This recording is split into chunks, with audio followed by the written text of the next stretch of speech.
నమ్మకపోండి శ్రీకాంతాచారి ఆత్మహత్య చేసుకున్న క్షణం ఆ టైంలో అప్పుడున్నటువంటి ఉద్యమ ఇన్ఛార్జ్ కాజన్ సత్యనారాయణ ఆధ్వర్యంలో ఆ రోజు ఆన్నే ఉన్నాం. మేము డిఆర్డీఓ హాస్పిటల్ పోయినా, అపోలో హాస్పిటల్. ఈ రోజు తెలంగాణ జాగృతి అధ్యక్షురాలు కవితక్క గారు మాత్రం 50,000 రూపాయలు అక్కడ పంపించేసి ట్రీట్మెంట్ చేయించింది. అపోలో హాస్పిటల్ పోయినా అంత కార్యక్రమాలు కవితక్క చూసింది. కానీ ఈ రోజు చెప్పుకుంటున్నాడు షోకప్ లీడర్ మాత్రం ఒక్కడూ రాలే.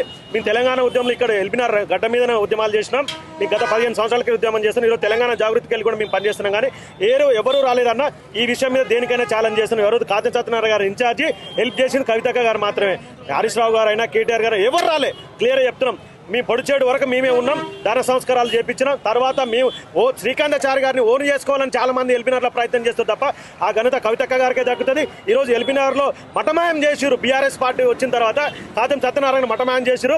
తెలంగాణ ఉద్యమకాలను మటమాయం చేసి కొత్త వాళ్ళని తీసుకొచ్చుకొని ఈరోజు పదవులు ఇచ్చుకోరు తప్ప ఇక్కడ తెలంగాణ ఉద్యమకాలకు న్యాయం జరగలేదు. రేవంత్ రెడ్డి గారిని తల మీద పెట్టి జోక్కొని కొంతమంది ఈరోజు ప్రభుత్వం తెచ్చారు తప్ప తెలంగాణ ప్రభుత్వం తెచ్చిన తర్వాత కాంగ్రెస్ ప్రభుత్వం వచ్చింది. ఈరోజు కాంగ్రెస్ ప్రభుత్వంలో 250 గజాలు ఇస్తా అని చెప్పేసి 2 సంవత్సరాలు దాటిపోతుంది.